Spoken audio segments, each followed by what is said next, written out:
सबको praise the Lord, जय मसीह की। आप सबके साथ बहुत ज़रूरी एक बात को शेयर करना है। पहले आप ये छोटी क्लिप देख लें, उसके बाद मैं आपके साथ बाकी की बातचीत करता हूं और ये वीडियो को आप ज़रूर पूरी देखें।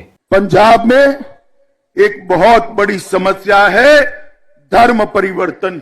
धर्म परिवर्तन केवल और केवल कोई रोक सकता है तो भारतीय जनता पार्टी रोक सकती है मित्रों। और मैं कह कर जाता हूं पंजाब वालों, भारतीय जनता पार्टी आई तो पंजाब के अंदर से ये धर्म परिवर्तन कन्वर्जन कराने वाले पंजाब के बाहर दिखाई पड़ेंगे मित्रों, बाहर दिखाई। क्लिप तो आपने देख लिया है और आपने उसमें देखा है कि बीजेपी के अमित शाह वो क्या कह रहे हैं, धर्म परिवर्तन के ऊपर बात कर रहे हैं। अगर धर्म परिवर्तन की बात की जाए तो जब से मैंने होश संभाली है तब से मैं यही सुनता आया हूं कि जो ईसाई हैं, जो क्रिश्चियंस हैं, वो धर्म परिवर्तन करते हैं। यानी कि अमित शाह का डायरेक्ट अटैक है इनडायरेक्ट वे में क्रिश्चियनिटी के ऊपर। वो क्या कर रहे हैं, क्रिश्चियंस को इस समय उन्होंने टारगेट कर रखा है कि वो कहते हैं कि अगर उनकी सरकार आएगी तो क्रिश्चियंस को यहां से निकाल देंगे, क्योंकि हमेशा वो कहते हैं कि जी ये मसीह बनाते हैं, धर्म परिवर्तन करते हैं, पैसे देकर, लालच देकर और चीजों को देकर। पर ऐसा कुछ नहीं है, ना तो उनके पास कोई सबूत है, ना ही आज तक वो इस बात को प्रूव कराएं, सिर्फ उनके पास सुनी सुनाई हुई बातें हैं।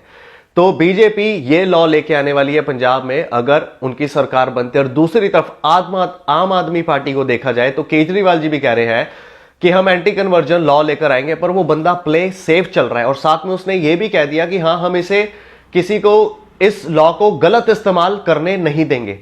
जिन जगहों पर एंटी कन्वर्जन, भारत में ही जिन राज्यों में एंटी कन्वर्जन लॉ पास है, उन जगहों पर आज भी मसीहियों के ऊपर बहुत अत्याचार हो रहे हैं, गलत इस्तेमाल किया जा रहा है। मैं केजरीवाल जी से पूछना चाहूंगा, क्या आज तक आपने एक भी बयान दिया है कि जहां पर अत्याचार हो रहा है, ईसाइयों के ऊपर चर्चिस तोड़े जा रहे हैं, पास्टर्स को मारा जा रहा है, चर्चिस को जलाया जा रहा है, उन्हें परमेश्वर की आराधना करने से रोका जाता है, क्या आपने आज तक एक बयान भी दिया है? क्योंकि अगर उन्होंने बयान नहीं दिया तो अगर वो पंजाब में इस लॉ को पास करेंगे तो आगे फिर कैसे होगा?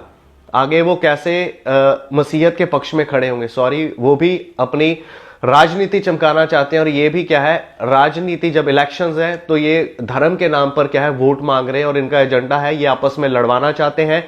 पंजाब की जो खुशहाली है उसे खराब करना चाहते हैं, यहां पर दंगा करवाना चाहते हैं। ये हम सबको, जितने जन हम इस जगह पर रहते हैं, सबको आपस में लड़वा कर उन पर राज करना चाहते हैं। ये भी फूट डालो और राज करो करने वाला शासन को अपनाना चाहते हैं। इसलिए इनसे बचे, अपनी वोट को सोच समझकर डालें। मैं किसी भी पार्टी के साथ रिलेटेड नहीं हूं, पर मैं यीशु मसीह से रिलेटेड हूं। इसलिए मैं आप सबको कहता हूं कि जिसको भी वोट डालें, प्रार्थना करके जाएं और अपनी वोट को डालें। और इलेक्शंस के लिए और सरकार के लिए भी प्रार्थना करें कि परमेश्वर जो भी सरकार दे वो अच्छी दे, मसीहों के विरोध में ना दे। क्योंकि अगर देखा जाए बीजेपी एंटी क्राइस्ट है, वो मसीहों के विरोध में चलती है। सो आप सबसे विनम्र विनती है मेरी कि इस वीडियो को अपने अजीजों के साथ जरूर शेयर करें, ताकि वो भी इस बात को जान सके जो कि बीजेपी और आम आदमी पार्टी का जो प्लान है कि आने वाले दिनों में अगर उनकी सरकार बनती है तो वो क्या चीजें हमारे पंजाब में लेकर आएंगे और धीरे धीरे पूरे देश में वो एंटी कन्वर्जन लॉ जो है पास करेंगे। और एंटी कन्वर्जन लॉ पास करने पर